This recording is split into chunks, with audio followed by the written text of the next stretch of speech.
ಕುಂದಾನಗರಿಯಲ್ಲಿ ಬೆಚ್ಚಿ ಬೀಳಿಸಿದ ಸಾಮೂಹಿಕ ಅತ್ಯಾಚಾರ, ರೇಪಿಸ್ಟ್ಗಳ ಪ್ಲಾನ್ಗೆ ಪೊಲೀಸರೇ ಶಾಕ್. ಬೆಳಗಾವಿ ಸಾಮೂಹಿಕ ಅತ್ಯಾಚಾರ ಕೇಸ್ ಬೆಳಗಾವಿ ಜಿಲ್ಲೆಯನ್ನೇ ಬೆಚ್ಚಿ ಬೀಳಿಸಿದೆ. ಇನ್ಸ್ಟಾಗ್ರಾಮ್ ಬಳಸುವಾಗ ಸಾಧ್ಯವಾದಷ್ಟು ಎಚ್ಚರಿಕೆ ಇರುವಂತೆ ಯುವತಿಯರಿಗೆ ಹೇಳಲಾಗ್ತಾ ಇದೆ.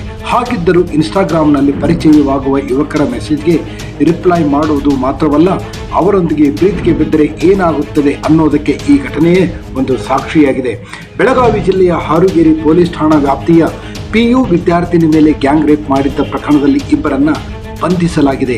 ಹಾರುಗೇರಿ ಠಾಣಾ ವ್ಯಾಪ್ತಿಯಲ್ಲಿ ವಾಸವಿರುವ 17 ವರ್ಷದ ಅಪ್ರಾಪ್ತ ಮೇಲೆ ಗ್ಯಾಂಗ್ ರೇಪ್ ನಡೆಸಲಾಗಿದೆ. ಈ ಪ್ರಕರಣಕ್ಕೆ ಸಂಬಂಧಪಟ್ಟಂತೆ ಅಭಿಷೇಕ್ ದೇವನೂರು, ಆದಿಲ್ ಶಾ ಎಂಬ ಇಬ್ಬರು ಆರೋಪಿಗಳನ್ನು ಸದ್ಯಕ್ಕೆ ಬಂಧಿಸಲಾಗಿದೆ. ಇನ್ಸ್ಟಾಗ್ರಾಮ್ನಲ್ಲಿ ಆರೋಪಿ ಅಭಿಷೇಕ್ ಯುವತಿ ಪರಿಚಯ ಮಾಡಿಕೊಂಡಿದ್ದ.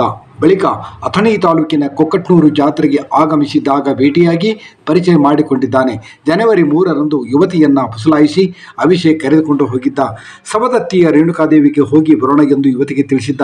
ತನ್ನ ಸ್ನೇಹಿತ ಜೊತೆ ಅಭಿಷೇಕ್ ಜೊತೆ ಯುವತಿ ತೆರಳಿದ್ದಳು.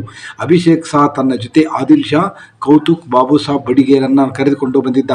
ಎರ್ಟಿಗಾ ಕಾರಿನಲ್ಲಿ ಇಬ್ಬರು ಅಪ್ರಾಪ್ತೆಯರನ್ನ 3 ಆರೋಪಿಗಳು ಕರೆದುಕೊಂಡು ಹೋಗಿದ್ದರು. ಸವಸುದ್ದಿ ಗುಡ್ಡಗಾಡು ಪ್ರದೇಶಕ್ಕೆ ಕರೆದೊಯ್ದು ಓರ್ವಳ ಮೇಲೆ ಇಬ್ಬರಿಂದ ಅತ್ಯಾಚಾರವೆಸಗಲಾಗಿದೆ. ಇದೇ ವೇಳೆ ಮತ್ತೋರ್ವ ಯುವತಿ ಮೇಲೆ ಕಾರಿನಲ್ಲಿ ಚಾಲಕ ಕೌತುಬ್ನಿಂದ ಅತ್ಯಾಚಾರವಾಗಿದೆ. ಗ್ಯಾಂಗ್ ರೇಪ್ ಹಾಗೂ ಅತ್ಯಾಚಾರ ಮಾಡಿ ಅದರ ವಿಡಿಯೋವನ್ನು ಕೂಡ ಮಾಡಿಕೊಂಡಿದ್ದರು. ವಿಡಿಯೋ ಇಟ್ಟುಕೊಂಡು ಮತ್ತೆ ನೊಂದ ಯುವತಿಗೆ ಬ್ಲ್ಯಾಕ್ಮೇಲ್ ಮಾಡಿದ್ದಾರೆ. ಮುಂದಿನ ವಾರ ನಮ್ಮ ಜೊತೆಗೆ ಗೋವಾಗೆ ಬರದಿದ್ದರೆ ವಿಡಿಯೋ ವೈರಲ್ ಮಾಡುವ ಬ್ಲ್ಯಾಕ್ಮೇಲ್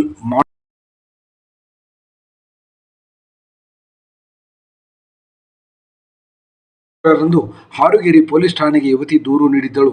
ದೂರಿನ ಮೇರೆಗೆ ಪೋಕ್ಸೋ ಕಾಯ್ದೆಯಡಿ ಕೇಸು ದಾಖಲು ಮಾಡಲಾಗಿದೆ.